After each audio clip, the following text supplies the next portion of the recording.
আপনার এখানে অনেক ক্যামেরাম্যান আছে, আপনি ভুল তথ্য ভাই দেখেন আমার একটু বললাম যে আপনার আমার দোকানে ঢোকার জন্য আপনি এখন তেল বের হচ্ছে কিভাবে? শুরু থেকে বললেন যে না, এখন কিন্তু বের হচ্ছে। এখন কেন তেল বের হচ্ছে?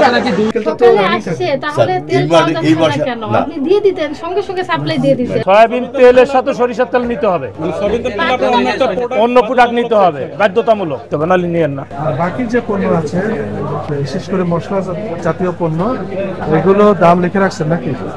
এলাচ ছোটটা 4700, বড়টা কত? মিডিয়ামটা 5000। আচ্ছা, এলাচের দাম কি গত এক মাসে বাড়ছে? আমার 50-100 টাকা বাড়ে আবার কমে এরকম। গত 2-3 মাস যাবত এরকমই দাম চলছে। এগুলোর ক্রয় পাকা মেমো আমাদের কাছে আছে, আবার যে কিনবে তারও মেমো। আপনার কাছে মেমো আছে? দেখি এলাচের মেমোটা কি। আর এই প্যাকেটগুলো আপনি করেছেন তো না? আপনারা করছেন?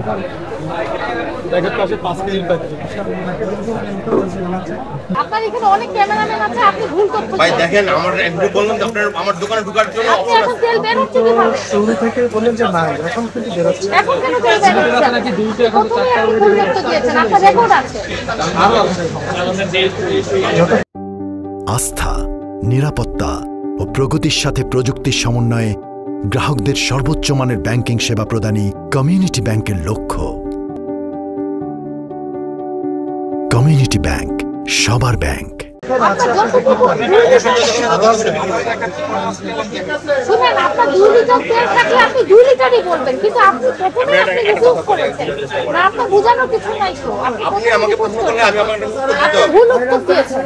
আমার বলার অর্থ এই কারণে যে অনেক কাস্টমার আছে শুধু তেল নেওয়ার জন্য, আমি শুধু তেল তো বিক্রি করে আমার লাভ নেই। আমার যখন নাকি আরো কিছু প্রোডাক্ট নেবে তখন আমার প্রশ্ন করা হয়েছে আপনার কাছে তেল আছে কিনা, আপনি বলবেন আমার কাছে 2 লিটার আছে, 5 লিটার আছে। সয়াবিন তেলের সাথে সরিষার তেল নিতে হবে, অন্য প্রোডাক্ট নিতে হবে বাধ্যতামূলক।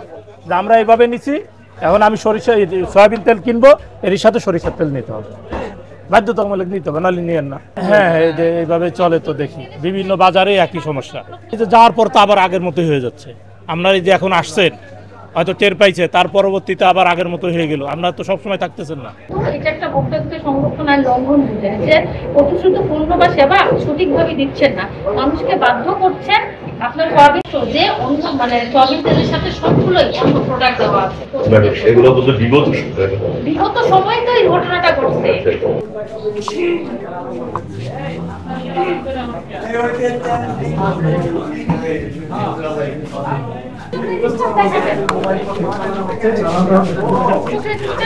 চালান কপিটার ইয়েটা চালান ঠোকরা কথা বলেন না, কি বলছি ও প্রতি পিসটা ওয়ারি ইয়ে করে 30 টাকা। হ্যাঁ 30 টাকা। এটা হচ্ছে হলো ইয়ার বোতল 1 লিটারের বোতল। 200 কার্টন রূপচাঁদা। ওই যে স্যার যেটা দেখুন, আমি আপনাকে আমি এই মাসে কিন্তু সাইকেলটা তো আসছে, তাহলে তেল পাওয়া যাচ্ছে না কেন? আপনি দিয়ে দিতেন, সঙ্গে সঙ্গে সাপ্লাই দিয়ে দিতেন। ম্যাডাম এটা কি আমি তো রোডে পাঠাচ্ছি, আমার যে ম্যান পাওয়ারের তো একটা ব্যাপার আছে, লজিস্টিক পাওয়ারের একটা ব্যাপার আছে না, রোডে 2টা গাড়ি। আচ্ছা, আপনি বলছেন তাহলে গতকালকে তেল আসেনি, একটু গত পরশুদিন তেল আসেনি, গত পরশুদিন হ্যাঁ গত পরশুদিন গতকালকে আসছে আর আজকে আপনি আর চালানগুলো দেখেন। ম্যাডাম আমি এটাই বলছি স্যার, আমি দেখেন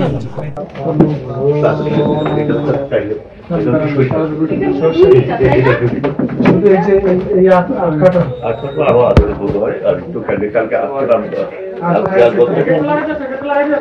2 দিন ধরে আমাদের ইয়ে দিচ্ছে না। 5 লিটার তেল হলো যেটা দেয়, এটা তো এখন তো মার্কেটে দেওয়ার সাথে সাথে হিসাব হয়ে যায়। কোন তেলের ডিস্ট্রিবিউটর? ম্যাডাম রূপচাঁদা। আপনার এখানে একজন অভিযোগ করলো প্রোডাক্ট তেল নিতে গেলে প্রোডাক্ট নিতে হয়, তাহলে আপনি তো ডিস্ট্রিবিউটর, আপনি কি এই ধরনের? না ম্যাডাম, এগুলো হচ্ছে দেখা যাচ্ছে যে এখনো এই অভাবের বাজারে দোকান, আপনার পাশের দোকানই বলবো, এই বাজারেরই দোকান বাজারে একজন তাও হতে পারে। এখানে দেখা যেতেছে আমার ক্ষেত্রে আমি বলি, এখানে দেখা যেতেছে মার্কেট তো ক্রাইসিস। এখন আমি যত কার্টনই দেই আমাদের মোটামুটি বোধহয় স্মুথলি। এবার রূপচাঁদা কিন্তু আপনার পোর্ট খোলে, পোর্ট ওপেন করেও আপনার কয়েকটা ইয়ে দিচ্ছে, অনেক দোকানে মাল দিচ্ছে। এটা তো ও দোকানে বললেন যে গোডাউনে চেক করে দেখতে পারেন। স্যার আমি কিন্তু বেরিয়ে আসছি এই কারণে, মানে গোডাউন বলতে ওইখানকার কথা বলছি। আপনি তো এটাই বললেন যে চাইলে গোডাউনে চেক করে আপনার গোডাউন এটা দেখাবেন কেন? স্যার, আমি এই কারণে কিন্তু দেখলাম আপনার গোডাউন বলছি আমি, আপনার কোন গোডাউন সেটা তো বিষয় নেই। আর আপনি তো জানেন আপনি ডিলারশিপের বিজনেস করেন। না না ম্যাডাম, ও এটার সাথে জড়িত না। গতকালকে মারলাম চা, আজকে সকালেও মারলাম না। 5 লিটার তেল নাই তো, 5 লিটার তেল আসেনি, শুধু আসছে স্যার হলো ওই যে 2 লিটার 1 লিটার এটা তো কোম্পানি ওয়াটার কাটার পর এরপরে করে আর কি মালগুলো। বিশেষত সয়াবিন তেল, খেজুর এবং অন্যান্য নিত্য প্রয়োজনীয় পণ্যের বাজারে সরবরাহ এবং মূল্য স্বাভাবিক আছে কিনা এই বিষয়টি তদারকি করার জন্য। তো আমরা এই বাজারে খুচরা এবং পাইকারি উভয় প্রকার প্রতিষ্ঠানে পরিদর্শন করেছি। কিছু কিছু জায়গায় সঠিক পেয়েছি, কিছু কিছু জায়গায় অনিয়ম পেয়েছি। যেখানে আমরা অনিয়ম পেয়েছি, বিশেষ করে সঠিকভাবে মূল্য তালিকা প্রদর্শন না করা এবং কোনো ক্ষেত্রে সয়াবিন তেল দোকানে মজুদ থাকার পরেও সেটি লুকিয়ে রেখে কম নাই বা কম আছে এরকম একটা ঘোষণা দেওয়া, এ ধরনের অনিয়মের কথা আমরা পেয়েছি। আর ডিস্ট্রিবিউটরের ক্ষেত্রে পেয়েছি যে তারা সয়াবিন তেলের সাথে অন্যান্য পণ্য নিতে বাধ্য করছেন, এ ধরনের কিছু প্রমাণ আমরা পেয়েছি। এই ধরনের অনিয়মের বিরুদ্ধে আমরা ভোক্তা অধিকার সংরক্ষণ আইন অনুযায়ী প্রশাসনিক ব্যবস্থা নিয়েছি এবং আমাদের এই যে তদারকি কার্যক্রম এটা রমজান মাস সহ সারা বছরব্যাপী চলমান থাকবে। 3টি খুচরা ব্যবসায়ীকে আমরা জরিমানা করেছি 7,000 টাকা। সেখানে মূল বিষয় ছিল তারা সঠিকভাবে মূল্য তালিকায় ঘোষণা করেননি মূল্য, কোনো ক্ষেত্রে লেবেলবিহীন পণ্য বিক্রি করেছেন, কোনো ক্ষেত্রে তারা পণ্য লুকিয়ে রেখে নেই বলে ঘোষণা করেছেন, অর্থাৎ যথাযথভাবে তারা পণ্যটি বিক্রি করেননি। দেখলাম যে তাদের কাছে পর্যাপ্ত সয়াবিন তেল মজুদ থাকার পরেও তারা বাজারে এটা যথাযথভাবে সরবরাহ করেননি এবং যখন সরবরাহ যেটুকু করেছেন তার সাথে অন্য পণ্য নিতে বাধ্য করেছেন।